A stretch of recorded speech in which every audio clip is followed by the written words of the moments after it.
Such a pleasure to have you here with us today. Thank you. I appreciate you guys having me on. Definitely. This is big news. Unbothered on Spotify. Yeah. Why the decision to go to the streaming platform? It's big for me. I guess I should, a small correction to the title. It's actually Jemele Hill is Unbothered. Oh, okay. I actually get my name in there. Yes, that's so you huge. got to let me get away with that polite stunt. But no, I mean, this is something I'm really excited about. A lot of great people at Spotify have helped make this happen.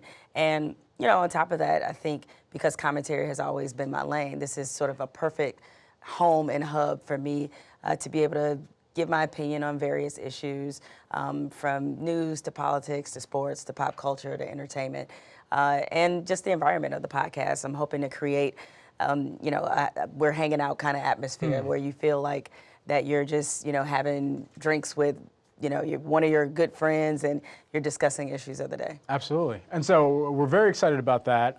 But then additionally, the content that you cover on the podcast, you talked about some of it a little bit there. How do you kind of delineate and decide between what's going to go on the podcast versus what you're going to write about? Sometimes it might be the same, yeah. But the perspectives may just be a little bit different depending on what the subject matter is. But, you know, I do think that, you know, there's more room on podcasts for more observational humor, you know, for things that are just, you know, like, for example, I know Welcome to the Late Show. I just started watching Game of Thrones. Oh, my gosh. So I just started watching Game of Thrones. Whoa, okay. I'm in season 5. I know, right? Welcome to 2013. It's all good. But I'm in season 5. And so that's something I would talk about on the podcast.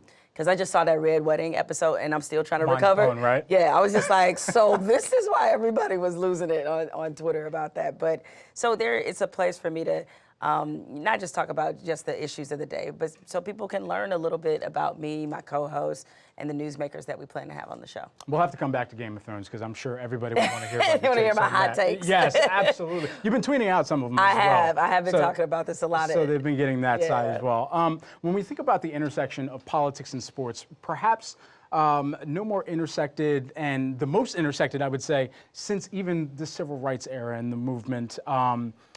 How would you define the role of a sports journalist at this time? Well, I think now it's important that we lean into those intersections and lean into those issues, because we would be irresponsible as journalists if we didn't. You know, if you didn't write about Colin Kaepernick's settlement, or if you didn't write about how his protests, how it changed so much of the dynamic between players and coaches, or players and owners rather, in the NFL, then you would be missing out on a really big story. So it's not just about us forcing these issues, it's that the athletes are dragging sports journalists there, you know, because of social media, because so many of them now in this age feel comfortable expressing their social opinions, social and political opinions. We have to cover that. That's part of the news.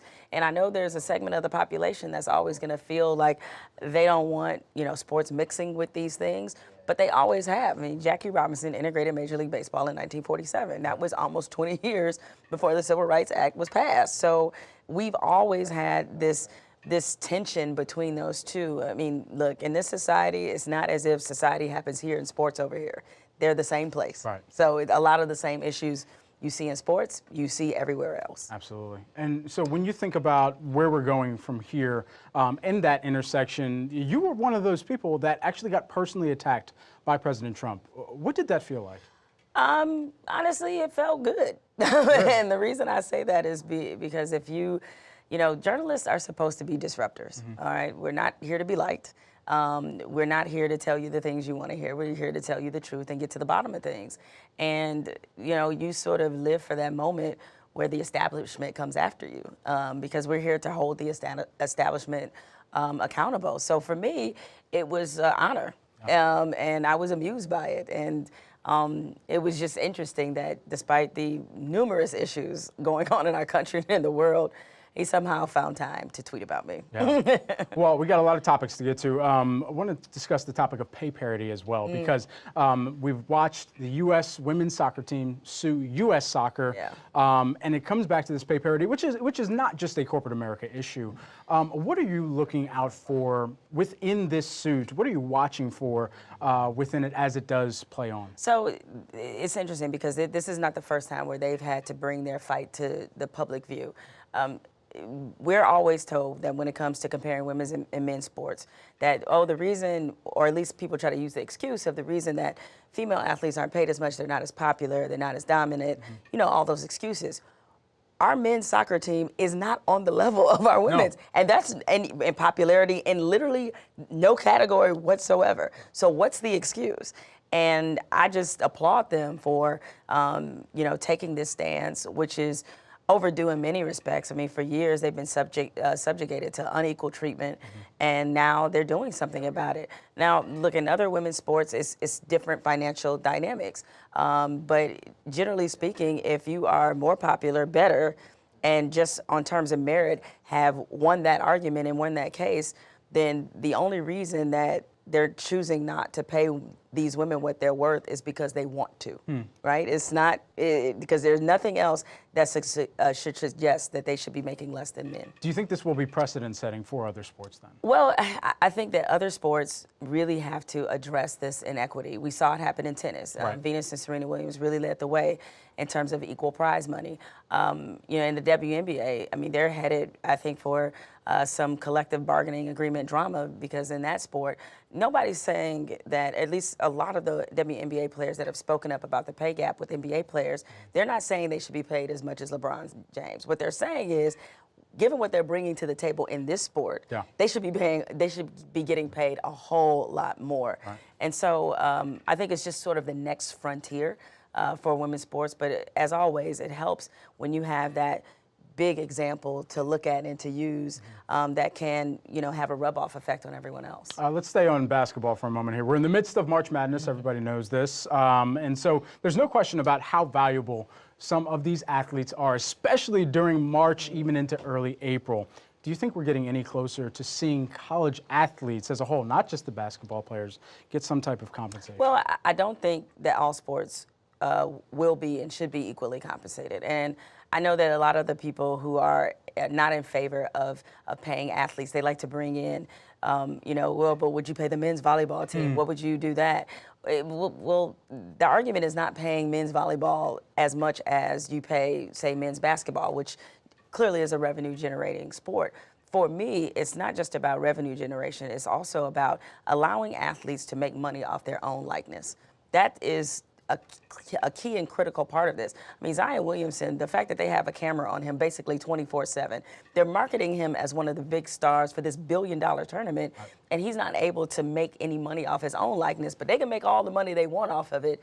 There's something that's, you know, not just unfair about that, there's just something un-American about that, because you should be able to profit off yourself. Right. You know, if he were, you know, if he played cello and was one of the greatest cello players in the world right now, he would be able to earn a living. And the fact that he can't do that, it just speaks to how broken this system is. But the NCAA, they can be stubborn if they want.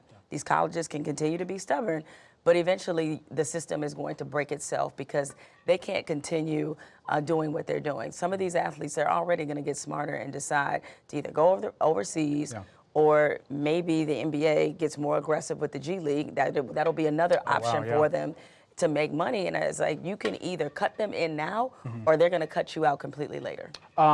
Thinking about the colleges that were even involved in, and we'll turn them back to the clock here with this one, ESPN's original strategy on ESPN Watch, talking about all of the college games that were on that platform.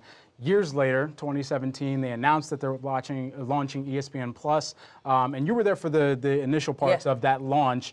Are you optimistic about the broader role of streaming in sports right now and what we're seeing? I do, because it's not just ESPN that's in it, but also DAZN. I mean, they're also starting to branch out their streaming service in the United States. I mean, right now, I think for sports streaming, it's the biggest in the world outside of the U.S., But look, everybody, we're in an on-demand society. This phone, this is what everybody, you know, wants to, that's competition for people, for entities rather like ESPN. So it makes a lot of sense for them to join in on this streaming wave. The one good thing I think ESPN and other networks have going that are in the sports rights industry is that the one thing that people still want to watch live and still get the experience of even watching together is live sporting events. Right. So for that reason, they're never going to be completely, in my opinion, taken out by streaming. Just very quickly before we wrap, Michael Avenatti, Nike.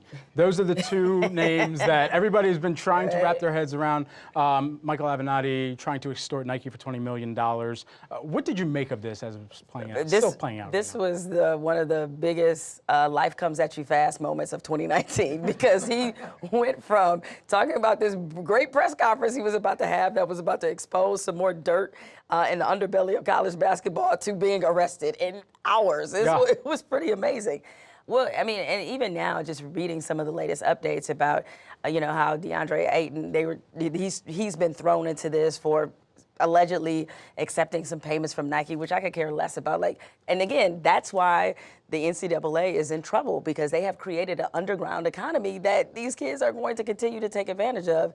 And, I don't blame them for that. But look, Michael Avenatti, he is, he's a caricature.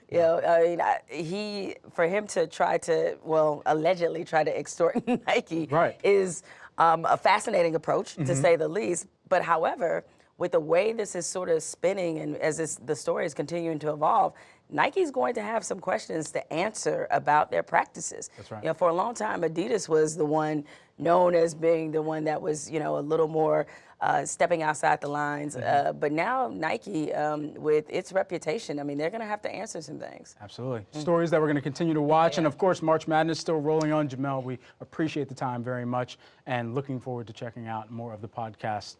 Thanks so much for joining us. Thank you for having me. Absolutely.